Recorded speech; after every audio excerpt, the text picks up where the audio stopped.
Hello दोस्तों, कैसे हैं आप सब। आप सबको पता होगा कि अभी सीटेट 2026 का जो है एग्ज़ाम होने वाला है 6 सितंबर को।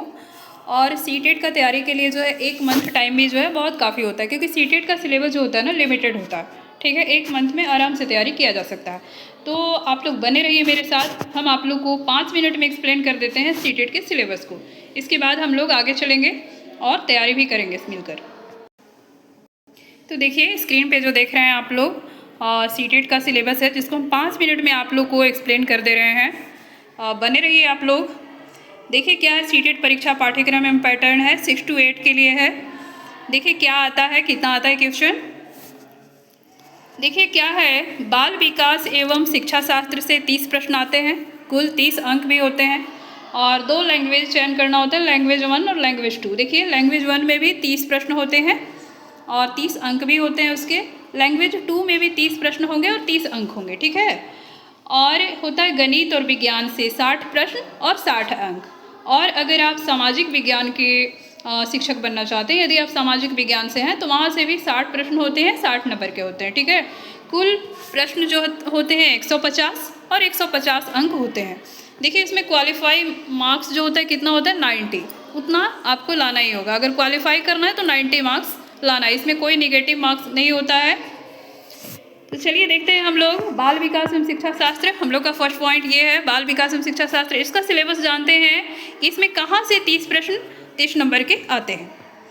तो आइए देखिए हम लोग का है बाल विकास एवं शिक्षा शास्त्र में बाल विकास प्राथमिक विद्यालय के बच्चे, यहाँ से जो हैं आते हैं 15 प्रश्न। हाँ तो देखेंगे विकास की अवधारणा और सीखने के साथ इसका संबंध। देखिए बच्चों का विकास जो होता है, शारीरिक मानसिक एवं सामाजिक विकास कैसे होता है, इसके बारे में हम लोग को पढ़ना होता है। और बच्चों के विकास के सिद्धांत, विकास की जो है ना, विकास की दिशा होती है 2 दिशा, और ये गति और निरंतरता। विकास जो है निरंतर चलने वाली प्रक्रिया है, इस विषय में भी हम लोग विस्तृत पढ़ेंगे। और आनुवांशिकता और पर्यावरण का प्रभाव। देखिए वंशानुक्रम एवं परिवेश की अंतःक्रिया से ही बच्चों का विकास होता है, इसके बारे में पढ़ना होगा। सामाजिक प्रक्रियाएं, देखिए सामाजिक दुनिया और बच्चे जब आते हैं तो शिक्षक, अभिभावक, सहपाठी सबसे मिलते हैं। ये सभी प्रक्रिया के दौरान जो है बच्चों का विकास होता है। देखिए कुछ मेन ये मनोवैज्ञानिक हैं जिनका सिद्धांत भी पढ़ना होता है। जीन पियाजे जो कि दिए हैं संज्ञानात्मक विकास की अवस्थाएं एवं निर्माणवाद। जीन पियाजे का जो है सिद्धांत से 1-2 क्वेश्चन हर बार पूछता है। फिर है लॉरेंस कोहलबर्ग जो दिए हैं नैतिक विकास के सिद्धांत को। लेव वाइगोत्स्की जो है सामाजिक सांस्कृतिक परिप्रेक्ष्य, जेपीडी और स्कैफोल्डिंग के सिद्धांत को दिए हैं। देखिए और है बाल केंद्रित और प्रगतिशील शिक्षा, जिसमें कि बच्चे की सक्रिय सहभागिता एवं क्षमता आधारित शिक्षण होता है। बुद्धिमत्ता का निर्माण और बहुआयामी बुद्धि। देखिए ये हार्वर्ड गार्डनर जो हैं वो बहुबुद्धि के सिद्धांत को दिए हैं, यहाँ से भी क्वेश्चन आता है। और भाषा और विचार, इसमें पढ़ना होगा चिंतन प्रक्रिया और भाषा का विकास कैसे होता है। फिर सामाजिक संरचना के रूप में लिंग भूमिकाएं, लिंग पूर्वाग्रह और शैक्षिक अभ्यास। देखिए हम लोग का समाज में है ये धारणा बना हुआ है कि ये लड़का है तो ये नहीं कर सकता, ये लड़की है ये नहीं कर सकती। तो ये लिंग भूमिकाएं जो हैं बच्चों का विकास में कैसे भूमिका निभाता है, इसके विषय में हम लोग को यहाँ पर पढ़ना होगा। और व्यक्तिगत भिन्नता, देखिए भाषा, जाति, लिंग, समुदाय एवं धर्म की विविधता के आधार पर व्यक्तिगत अंतर होते हैं, इस विषय पे भी हम लोग को पढ़ना पड़ेगा। देखिए मूल्यांकन और सतत व्यापक मूल्यांकन और सतत और व्यापक मूल्यांकन। सीखने के लिए मूल्यांकन और सीखने का मूल्यांकन, स्कूल आधारित मूल्यांकन तथा सतत एवं व्यापक मूल्यांकन। और शिक्षार्थियों की तैयारी के स्तर का आकलन करने और कक्षा में आलोचनात्मक सोच को बढ़ावा देने हेतु प्रश्नों का निर्माण, यहाँ से भी क्वेश्चन आते हैं। चलिए नेक्स्ट पॉइंट है समावेशी शिक्षा की अवधारणा और विशेष आवश्यकता वाले बच्चों को समझना। यहाँ से देखिए 5 प्रश्न आता है, ठीक है। इसमें क्या क्या पॉइंट होते हैं, देखिए वंचित और शोषित विद्यार्थी, सामाजिक, आर्थिक एवं सांस्कृतिक रूप से पिछड़े बच्चों की ज़रूरतों को समझना कि कैसे वो बच्चे जो हैं सामाजिक आर्थिक दृष्टिकोण से पिछड़े होने के बावजूद भी उनका विकास जो है कैसे हो सकता है, इस विषय में पढ़ना होता है। और सीखने की कठिनाई वाले बच्चे, देखिए कुछ बच्चे होते हैं जो पढ़ने में, लिखने में और मैथ का कैलकुलेशन करने में बहुत प्रॉब्लम होती है उनको, यानी डिस्लेक्सिया, डिस्ग्राफिया, डिस्कैलकुलिया जो आदि से प्रभावित होते हैं, उन बच्चों के बारे में पढ़ना होता है। और प्रतिभाशाली, रचनात्मक और विशेष रूप से सक्षम शिक्षार्थी।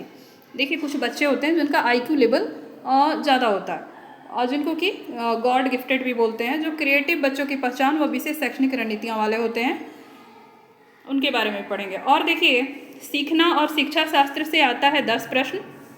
इसमें क्या क्या टॉपिक रहते हैं, देखिए बच्चे कैसे सोचते और सीखते हैं, यानी बच्चे जो है विद्यालय प्रदर्शन में क्यों और कैसे असफल होते हैं, इस विषय में पढ़ना होता है। शिक्षण और सीखने की बुनियादी प्रक्रियाएं, सामाजिक संदर्भ में सीखना और रणनीतियाँ, वैज्ञानिक अन्वेषक के रूप में बच्चा यानी समस्या समाधान करता और वैज्ञानिक दृष्टिकोण, सीखने की वैकल्पिक अवधारणाएं, बच्चों की त्रुटियों को सीखने के स्वाभाविक अंग के रूप में समझना, और संज्ञान और संवेग, संवेगों का अधिगम, प्रक्रिया पर प्रभाव, प्रेरणा और सीखना, मोटिवेशन, आंतरिक एवं बाह्य प्रेरणा।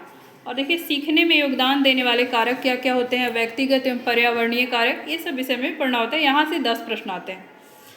तो ये है बाल विकास एवं शिक्षा शास्त्र से 30 प्रश्न आते हैं। आप लोग देखें यहाँ बाल विकास, प्राथमिक विद्यालय के बच्चे जो हैं उनमें विकास कैसे होता है, इस विषय पे पढ़ना होता है। तो यहाँ से 15 प्रश्न आते हैं, जो कि सभी टॉपिक आप लोग देखें यहाँ। और समावेशी शिक्षा की अवधारणा, विशेष आवश्यकता वाले बच्चों को समझना, यहाँ से 5 प्रश्न आते हैं। और सीखना और शिक्षा शास्त्र से 10 प्रश्न आते हैं। अब हम लोग चलते हैं लैंग्वेज की तरफ। 2 लैंग्वेज हैं, 30-30 नंबर के होते हैं, 60 प्रश्न और 60 अंक। देखिए कंप्रीहेंशन आता है, वहाँ से भी क्वेश्चन पूछता है और यहाँ से 15 प्रश्न पूछे जाते हैं कंप्रीहेंशन से। और देखिए पेडागोजी से आते हैं, जिसमें होता है पॉइंट क्या क्या है, टॉपिक भाषा अर्जन और अधिगम, भाषा शिक्षण के सिद्धांत तथा सुनना व बोलना कौशल, विविध कक्षा में भाषा शिक्षण की चुनौतियाँ, त्रुटियाँ और विकार, भाषा कौशल एवं शिक्षण सहायक सामग्री यानी TLM की भूमिका, और उपचारात्मक शिक्षण भी होते हैं। तो ये जो है लैंग्वेज में यही सिलेबस होता है। कंप्रीहेंशन से आते हैं 15 क्वेश्चन, पेडागोजी से 15 क्वेश्चन। अब चलिए अगर आप गणित और विज्ञान के हैं स्टूडेंट या सामाजिक विज्ञान के हैं, तो देखिए यहाँ पे क्या क्या पूछा जाता है। अगर आप गणित विज्ञान के हैं तो गणित से पूछा जाता है संख्या पद्धति, बीजगणित, ज्यामिति, क्षेत्रमिति और आंकड़ों का प्रबंधन। और विज्ञान से पूछे जाते हैं भोजन, सामग्री, सजीव जगत, गति, बल, कार्य, प्राकृतिक परिघटनाएं। यहाँ से ये जो होते हैं सब्जेक्ट से 40 प्रश्न आते हैं और टोटल जो है गणित और विज्ञान मिला करके 60 प्रश्न पूछे जाते हैं, जिसमें 40 प्रश्न जो आते हैं वो सब्जेक्ट से होते हैं, बट 20 प्रश्न जो होते हैं पेडागोजी से होते हैं। तो यहाँ पे देखिए पेडागोजी का क्या है पॉइंट, पाठ्यक्रम में स्थान, शिक्षण विधियाँ, मूल्यांकन, प्रायोगिक कार्य एवं शिक्षण समस्याएं। और यदि आप सामाजिक विज्ञान से हैं तो इसमें क्वेश्चन आते हैं इतिहास, भूगोल, सामाजिक विज्ञान एवं राजनीतिक जीवन से, यहाँ से क्वेश्चन आते हैं। पेडागोजी का जो है सेम है। तो ये है हमारा पूरा सिलेबस, इतना ही पढ़ना होता है सीटेट में। अगर आप सीटेट क्वालिफाई हैं तो लाइफ टाइम जो है आप टीचर के लिए एलिजिबल हैं। तो आप आगे भी बने रहिए मेरे साथ। कल हम आएंगे आप लोग के समक्ष पेडागोजी का सारा टॉपिक को लेकर के। चलिए बहुत बहुत धन्यवाद।